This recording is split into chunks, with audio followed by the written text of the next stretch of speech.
تیسرا ادب جس کو ہم مقصد بھی شامل کر لیں وہ ہے رسول اللہ صلی اللہ علیہ وآلہ وسلم سے محبت کرنا۔ یہ ادب کے بعد محبت کا تعلق علیحدہ ہے، لوگ اس پر پیش پڑتے ہیں، جو بھی محبت کی بات کرتے ہیں کہتے ہیں محبت ہے۔ یہ کوئی اردو نے اپنی پیٹ سے لفظ نہیں نکالا کہ آپ پیش لگائیں، قرآن کریم نے سورت نمبر 20 سورت طٰہٰ کے آیت نمبر 13-14 میں اس کو ذکر فرمایا ہے، تو وہاں زبر سے ذکر فرمایا وَأَلْقَيْتُ عَلَيْكَ مَحَبَّةً مِّنِّي، محبت نہیں ہے، تو کسی سے پیار کو محبت کہتے ہیں، پیش سے نہیں کہتے۔ تو حضور پاک علیہ السلام سے محبت اور پیار کرنا یہ بھی آداب پیغمبر میں ایک ادب ہے۔ وہ کیا ہے؟ اپنے باپ سے، اپنی ماں سے، اپنی اولاد سے، دنیا کے لوگوں سے بڑھ کے رسول اللہ سے محبت ہوگی تو بندہ مومن ہے۔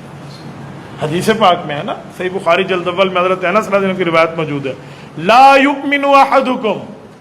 فرمایا تم میں کوئی بندہ اس وقت تک مؤمن نہیں ہو سکتا حتی اکون احب الیہ من والدہ وولدہ والناس اجمعین، اپنے ماں باپ، اپنی اولاد اور دنیا کے لوگوں سے بڑھ کے حضور پاک سے پیار کرنے والا بنے گا تو محبت یہ ٹھیک ہے اور ایمان والی ہے، ورنہ ایمان نہیں بن سکتا۔ یہ فتوی پیغمبر صلی اللہ علیہ وسلم، اور حضور صرف اپنی ذات کے بارے میں نہیں کہہ رہے، رسالت مآب کو حکم ربانی ہے اور حضور پاک سنا رہے ہیں۔ توجہ رکھنا، یہ حدیث پاک بیان ہو رہی تھی تو حضرت عمر نے اپنی کیفیت اللہ کے رسول کو بیان کی، جیسے ایک شاگرد استاد سے بات کرتا ہے کہ استاد جی میرا تو یہ مسئلہ ہے، استاد محترم میرا معاملہ یہ ہے، آپ ذرا مجھے سمجھائیں۔ تو حضرت عمر کہتے ہیں میرے دل میں ایک بات تھی کہ سب سے بڑھ کے تو حضور سے پیار کروں گا، لیکن جہاں اپنی جان کی بات ہوگی نا تو لوگ اپنی جان تو ویسے ہی سب سے پہلے رکھتے، تو انہوں نے یہ بات اللہ کے رسول کی خدمت میں عرض کر دی کہ من نفسی، یا رسول اللہ بس پہلے میں اپنی جان سے پیار کرتا ہوں، باقی پھر دنیا جان سے، لوگوں سے، اولاد سے بڑھ کے آپ سے پیار کرتا ہوں۔ حضرت عمر شاگرد ہیں، حضور پاک استاد ہیں، یہ بات چل رہی ہے اور دوران کلاس حضرت عمر فاروق نے سبق میں سوال پوچھ لیا،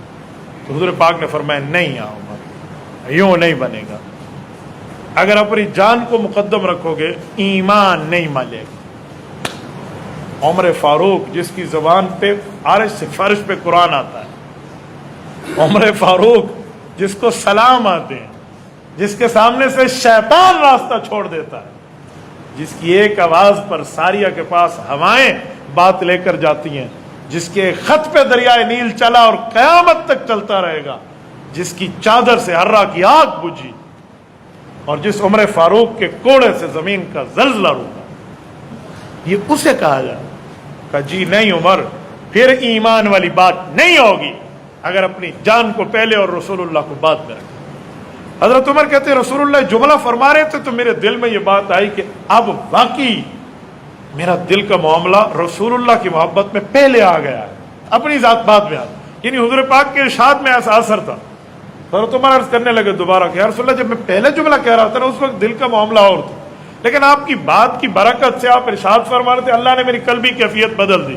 اب میں نے اپنے آپ کو آبزرو کیا ہے، اب واقعی پوری دنیا، والدین، اولاد بعد میں ہے، میری جان بھی بعد میں ہے، آپ سے محبت پہلے ہے۔ فرمایا الآن یا عمر، الآن یا عمر، ہاں اب ایمان والی بات بنی، اب ایمان والی بات بنی۔ حضرت عمر سے رسول اللہ صلی اللہ علیہ وسلم، تو اس طرح محبت رسول اللہ سے